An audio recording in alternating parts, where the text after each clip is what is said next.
4 PM news network में दोस्तों आपका स्वागत है। मैं हूं आपके साथ राशिद ज़हीर। उपचुनाव का इतना ज़्यादा शोर है कि मुझसे भी कहा गया कि इसके बारे में 4 शब्द बोल दीजिए। मैंने थोड़ा सा जानकारी ली। बिहार का बांकीपुर बीजेपी हार गई। वो सीट जिसे बीजेपी की परंपरागत सीट भी कहा जा सकता है और जहां से बीजेपी के वर्तमान अध्यक्ष आते हैं नितिन नबीन, उनकी सीट वाकई बड़ा झटका है बीजेपी के लिए। मध्य प्रदेश से दातिया सीट वैसे भी थोड़ा सा चर्चा में चल रही थी। वो नरोत्तम मिश्रा वहाँ पर नाराज़ भी थे, कुछ हो भी गया था, वो भी बीजेपी हार गई है। एक सीट गुजरात की है, उसकी ज़्यादा चर्चा नहीं हो रही है, वो बीजेपी ने जीत ली है। अब इसके बारे में ये इम्पैक्ट लगाया जा रहा है कि साहब ये मोदी के ख़िलाफ़ जो एक दिलचस्पी कम होती जा रही है, विरोध बढ़ता जा रहा है, उसका एक रिज़ल्ट है। इस बात को प्रथम दृष्टया देखते हैं ऐसा लगता भी है, चूँकि उपचुनाव बीजेपी की सरकार बिहार में भी है, मध्य प्रदेश में भी है। वहाँ बेसिकली सरकारें जीत लेती हैं। जहाँ सरकार खुद होती है ना, वहाँ पर खुद चुनाव जीत लेती। उपचुनाव हो, विधान परिषद के चुनाव हो और दूसरे चुनाव हो, सब जीत लेती है। ज़िला पंचायत भी जनरली। बल्कि एक बार मैं देख रहा था, मुलायम सिंह के भाई हैं राम गोपाल यादव, उनका बयान, वो कह रहे थे कि भाई ये कोई बात नहीं है, ये जो इनके चुनाव होते हैं ज़िला पंचायत वाले, ये सत्ता पक्ष जीत लेता है। इसके अंदर पैसा, बल, दल सब कुछ लगता है, सरकार के पास होता है। उसके बावजूद भी बीजेपी बिहार में भी हार गई, भाजपा के अध्यक्ष की सीट, और मध्य प्रदेश के दतिया की सीट। लेकिन गुजरात की एक सीट जो है वो उन्होंने जीत ली है। गुजरात में एक ज़बरदस्त तरीके का उनका वर्चस्व भी है, इसमें कोई दो राय नहीं। उस सीट पर उस जीत पर कोई प्रश्न चिन्ह लगा नहीं सकता। 30,000 वोटों से बताया जा रहा है वो जीत लिया है। अब चर्चा ये चल रही है कि दिल्ली का जैन जी जंतर मंतर का प्रदर्शन, इसने इसको बीजेपी को हरा दिया है। पवन खेड़ा कह रहे हैं कि नितिन नबीन का जो बंदा था, जो बीजेपी ने अपनी मर्जी से भेजा था वहाँ, वो अपने बूथ पर भी हार गया। छोटा सा वीडियो देख लें। दोनों जगह बीजेपी का शासन है, दोनों राज्यों में, मध्य प्रदेश में भी, बिहार में भी। बिहार में तो उस सीट पे राष्ट्रीय अध्यक्ष भाजपा के, उनकी सीट पे ये हालत हुई है। जो कैंडिडेट था वो अपने बूथ से हारा है।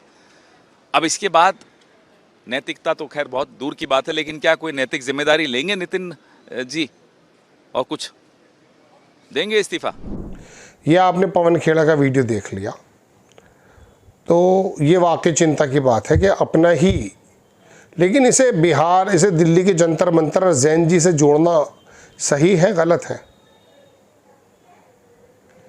और अगर जैन जी से जोड़ रहे हैं तो गुजरात भी यहीं आता है, फिर गुजरात में 30,000 से क्यों जीत लिया? अब आ जाती है वही दतिया की सीट, उधर की सीट, बांकीपुर, जिसका मैंने जिक्र किया, अभी पवन खेड़ा ने बताया। वहाँ पर जन स्वराज के संस्थापक क्या कहना है वो भी सुन लें। बिल्कुल, देखिए ऐसा है, लड़ाई व्यक्तिगत नहीं है। सम्राट चौधरी का जो चाल चरित्र चेहरा है वो पब्लिक डोमेन में है। अगर आप किसी अपराधी को बिहार का राजा मुख्यमंत्री बनाएंगे तो बिहार की तरक्की नहीं हो सकती है। तो हम लोग की लड़ाई किसी व्यक्ति से नहीं है। बहुमत भाजपा का है, एनडीए का है, मुख्यमंत्री तो उन्हीं का बनेगा। हम लोग बस इतना ही आग्रह कर रहे हैं, बिहार की जनता इतना ही आग्रह कर रही है, बांकीपुर की जनता इतना ही मोदी जी से आग्रह कर रही है कि किसी अच्छे चरित्रवान काबिल आदमी को बिहार का मुख्यमंत्री बनाइए, ताकि बिहार के लोग भी इस बात का गौरव, बिहारी होने का गौरव कर सकें, ताकि हम लोग के बच्चों के लिए भी पढ़ाई रोजगार की व्यवस्था हो। सब कुछ सुविधा अगर गुजरात के ही लोगों को मिलेगी तो सिर्फ बिहार के लोग कहाँ जाएंगे? गुजरात के लोग 1 लाख करोड़ के बुलेट ट्रेन पर चलेंगे, वो ठीक है, लेकिन हम लोग को कम से कम पैसेंजर भी तो मिलना चाहिए। बिहार के लोग सिर्फ मजदूरी करने के लिए नहीं पैदा हुए हैं, और 5 साल के लिए भाजपा को मैंडेट मिला है उनको अच्छा आदमी देना चाहिए, अच्छे लोगों को मंत्रिमंडल में रखना चाहिए ताकि बिहार की तरक्की हो, बिहार का विकास हो। अगला टारगेट क्या है प्रशांत जी? हमारी पहला काम क्या होगा सर जीत के बाद? भाई पहला काम बस यही है कि बांकीपुर की जनता ने जो आशीर्वाद दिया है, अपनी ओर से जो हो सकेगा बांकीपुर में सुधार का प्रयास करेंगे। अगले 2-3 महीने में आपको वो चीज दिखेंगी भी। मैं कोई बहुत बड़ी बात बोलना नहीं चाहता हूँ। मेरे विधायक बनने से बांकीपुर बेंगलोर नहीं बनेगा, लेकिन यहाँ पर आपको कुछ सुधार होता अगले 2-3 महीने में दिखेगा। बड़ी बात यह है कि ये चुनाव बांकीपुर के नाली गली पर नहीं लड़ा गया है। ये चुनाव लड़ा गया है कि बिहार का नेतृत्व किसके हाथ पे होना चाहिए, और बांकीपुर की जनता ने ये संदेश दिया है भाजपा के नेतृत्व को कि भाई आप अच्छे आदमी को बिहार का मुख्यमंत्री बनाइए। सम्राट चौधरी की जगह किसी कुशवाहा को बनाना है बनाइए, कोई दिक्कत नहीं है, कुशवाहा को ही बनाइए, लेकिन कुशवाहा समाज के ही किसी अच्छे आदमी को बनाइए। हर हालत में बिहार की तरक्की होनी चाहिए, बिहार का विकास होना चाहिए। व्यक्ति कोई जीते, दल कोई जीते, लोकतंत्र है, हार जीत होती रहती है, उससे कोई फर्क नहीं। आपने जन स्वराज के संस्थापक जो हैं इनको भी सुन लिया, चुनाव के स्ट्रेटेजिस्ट माने जाते हैं, लेकिन अभी बिहार में जब चुनाव हुआ था उसमें करारी हार का सामना करना पड़ा था। बहुत अच्छी जीत नहीं मिल पाई थी इनकी पार्टी को।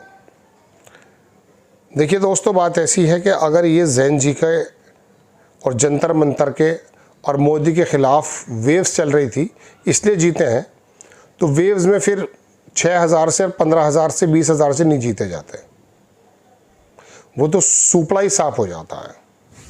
आप देखें, बीजेपी ने जो जन स्वराज के प्रशांत किशोर हैं उन्होंने नीरज कुमार को हराया है।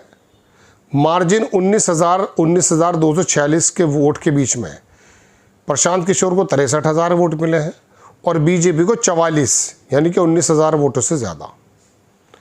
सीट खाली हुई थी। नितिन नवीन बीजेपी के राज्यसभा जाने के इस्तीफे के कारण बीजेपी का पारंपरिक गढ़ माना जाता है। दतिया के जो घनश्याम जीते हैं कांग्रेस के, उन्होंने आशुतोष तिवारी को हराया बीजेपी के। 6,016 वोटों से कांग्रेस का बंदा जीत गया, यानी कि 66,000 वोट कांग्रेस को मिली हैं और 60,000 वोट बीजेपी को मिली हैं। इस सीट पर राजेंद्र भारती पहले कांग्रेस के बंदा जीता था, उसे अयोग्य ठहरा दिया गया था, इसलिए ये सीट खाली हुई थी। लेकिन आप देखेंगे कि बीजेपी ने मांजलपुर जो है गुजरात की, उसमें सतीश पटेल ने कांग्रेस के भिखा भाई रबारी को 30,000 वोटों से हराया है। योगेश पटेल थे पूर्व विधायक, उनकी वजह से ये सीट खाली हुई थी। तो ये जैन जी अगर जीतता तो यहाँ पे भी जीत लेता। और अगर मिसाल के तौर पे इतनी ज़्यादा नफरत थी बीजेपी के ख़िलाफ़, तो फिर ये 30,000 से जीतने वाला वोट बंदा भी, ये भी 30,000 से जीतते, ये भी 30,000 से जीतते। एक 6,000 से जीता है, एक 19,000 से जीता है। ये चिंता का विषय है कि मोदी के नितिन नवीन को इतने बड़े नेता तो थे नहीं, लेकिन उनकी पारंपरिक सीट थी, वो जीत सकते थे। तो ये मेरी नज़र में तो ये नहीं है कि मोदी के ख़िलाफ़ देश हो गया है। इस वजह से आप देखें, हुआ यह है कि उपचुनाव के अंदर जो नेचुरल वोट है, जो नेचुरल सिलेक्शन है, उसमें SIR और चुनाव आयोग का, मेरा मानना है ऐसा, उनका कोई दखल नहीं है। ज़मीन पे स्थिति बिहार इलेक्शन पे भी यही थी। ऐसे ही हारना था बीजेपी को और वहाँ इंडिया गठबंधन या तेजस्वी यादव की सीट को, पार्टी को जीतना था, लेकिन वो मैनिपुलेशन करके जो बीजेपी को 100-125 सीटें, 110, 100 कुछ सीटें लड़ी थी, वो 102, 104, 90-95 जीत रही है वो अकेली। बताइए, नीतीश कुमार के हाल ख़राब थे, मुस्लिमों ने वोट नहीं किया, उसको भी 70, 75, 77 सीटें मिल जाती हैं। तो ये तो सिर्फ़ और सिर्फ एक नेचुरल वे में जो बिहार की धरती कहती है उस हिसाब से ये इलेक्शन हुए हैं।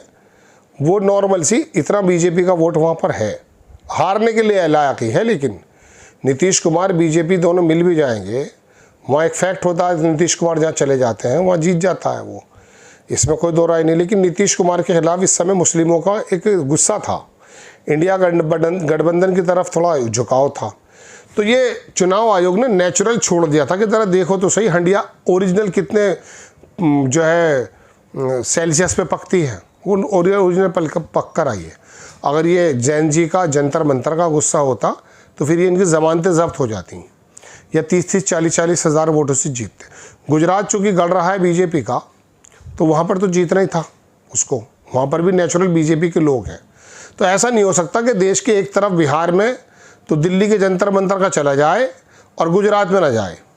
भाई मेरा ऐसा मानना है। अभी और भी इसकी समीक्षा बाकी है।